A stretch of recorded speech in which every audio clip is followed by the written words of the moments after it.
Well guys, just wanted to have a bit of a walk and talk, and what I want to talk about today is the new TREK Madone. Now the TREK Madone obviously had a bit of a impact when it came out, and people didn't even want to admit that it existed, but people could see it with the pros riding it.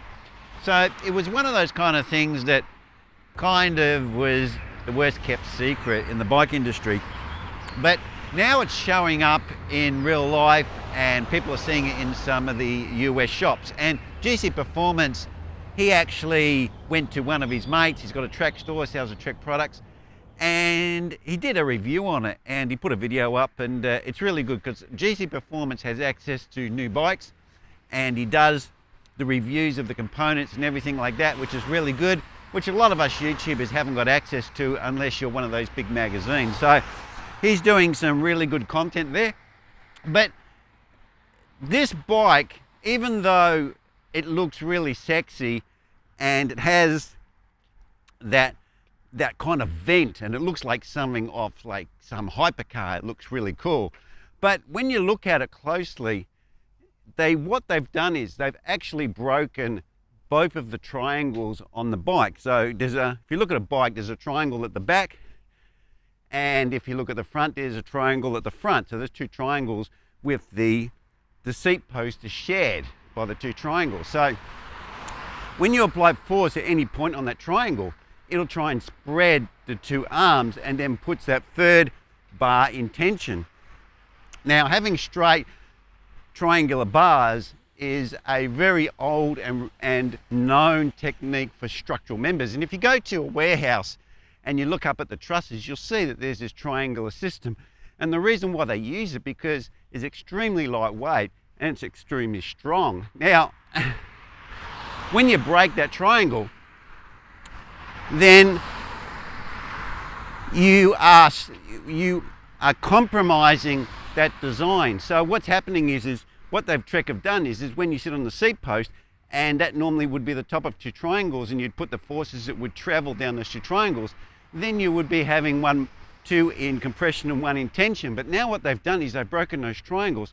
So all of the concentration of the loading is going to be around that vent that they put in the back of the bike. Now, those points are taking a lot of force because they're like the link, and because it's not a normal link, they have offset it. They are taking a hell of a lot of strain in that area. Plus also we have an offset for the seat post.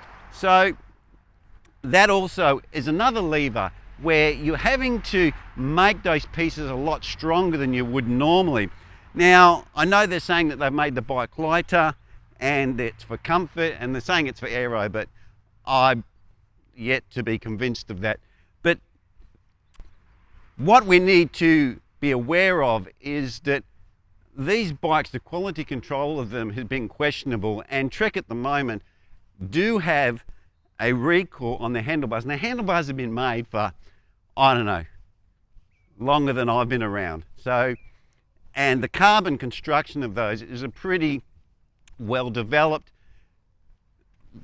engineering technique and manufacturing technique, but yet they're having massive problems with making these carbon handlebars, and they've got problems with them. They've got a recall at the moment on almost all of their top end carbon bars. So if they can't make a carbon bar and they've got problems with the QC making a carbon bar, then how the hell are they making a very complex design that really needs to be made very well, because it's under a lot of stress. That special little vent, whatever you want to call it, or hole, whatever you want to, I don't know, ISO, what they call it, ISO something, I'm not too sure what they call it. But whatever it is, those points have to be made exceptionally well or be made with more material, because that's a very high stress point. So guys, the way I would look at it is, if you're looking at this bike or you're interested in this bike, it's a high-end bike. I think they're like $8,000 US for the base model. Then I would make sure that I'm a fairly light rider, because if you are a bigger guy like me, I wouldn't buy the bike because I wouldn't trust that design to be able to handle my weight. I'm about 85 kilos. If you're a featherweight, like you're 55, 65 kilos, yeah, go for it. Probably would be fine. But if you're a bigger guy or a heavier guy, I think this design is going to give problems. I think they're going to find that they're going to have some recoils in the future.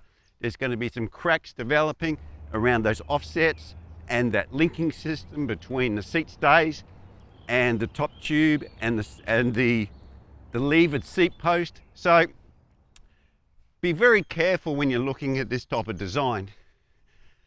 I don't think it's a very good design for heavier riders, just because as far as engineering goes, it's not a very efficient design for transferring forces through the frame.